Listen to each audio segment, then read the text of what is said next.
Psalms chapter 1, verse 1 to 6. The way of the righteous and the wicked.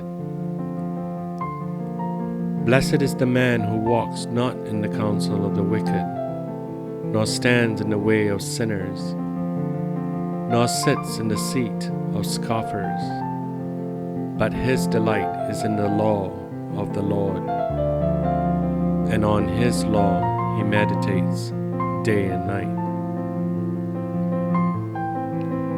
He is like a tree planted by the streams of water that yields its fruit in its season, and its leaf does not wither. In all that he does, he prospers. The wicked are not so, but are like chaff that the wind drives away.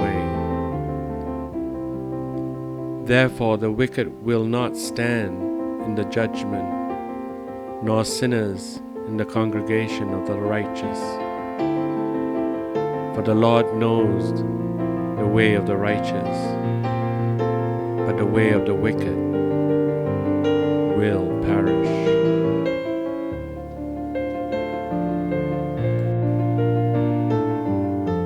I find that this particular psalm is perfectly placed as the first chapter in the book of Psalms, as it sets the foundation of wisdom.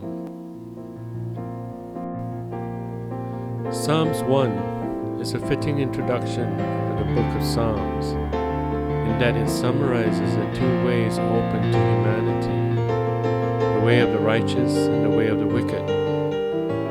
It may be classified as a wisdom psalm because of its emphasis on these two ways of life. The use of the similes, the announcement of blessing, and the centrality of the law for fulfillment in life. The motives in this psalm reoccur again and again throughout the collection.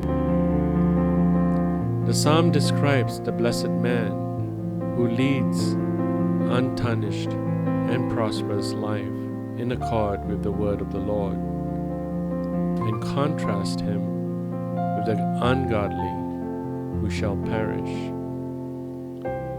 In verses 1 to 3 talks about the blessed man. With the three trilogies of expression, the psalmist described the life of the blessed man. He does not walk, stand, or sit in the counsel, way or sit of the wicked, ungodly, sinners or mockers, scorners. With each parallel unit, the expression becomes more intense. This signifies a progression from a casual influence of ungodly people to collusion with them in their scorn against the righteous. One who is not characterized by this evil influence is blessed.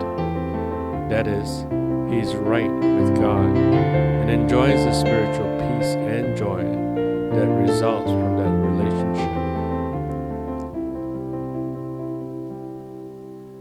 In verse 4 is a strong contrast with the blessed man is an ungodly person.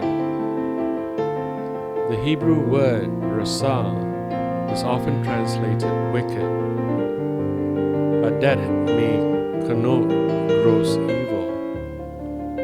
People described by the word rasah are not in covenant relationship with God. They live according to their passions. They are not godly. They may do kind and charitable deeds, but God's evaluation of them is that they are without eternal merit. The psalmist compared them to chaff, the worthless husks of the grain blown away by the wind in the process of winnowing. Such is the contrast with the faithful, valuable, righteous person. And finally, in verse 5 and 6 calls to judgment.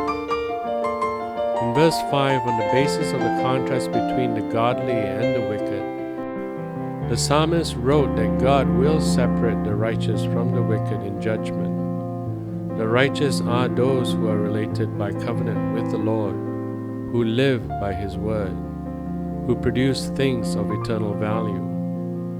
God will divide the righteous and sinners as a man separates wheat from tares.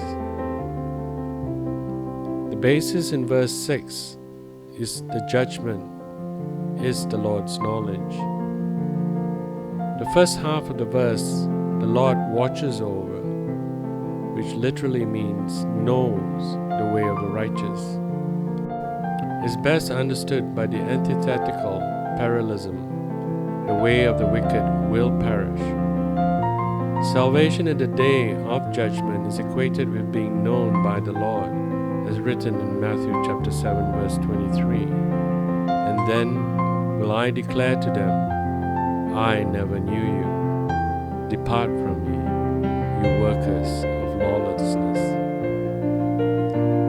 In Psalms chapter 1 verse 6, the way of the righteous is contrasted with the way of the wicked. The way means one's whole manner of life, what directs it and what it produces. The worthless life of the ungodly will not endure.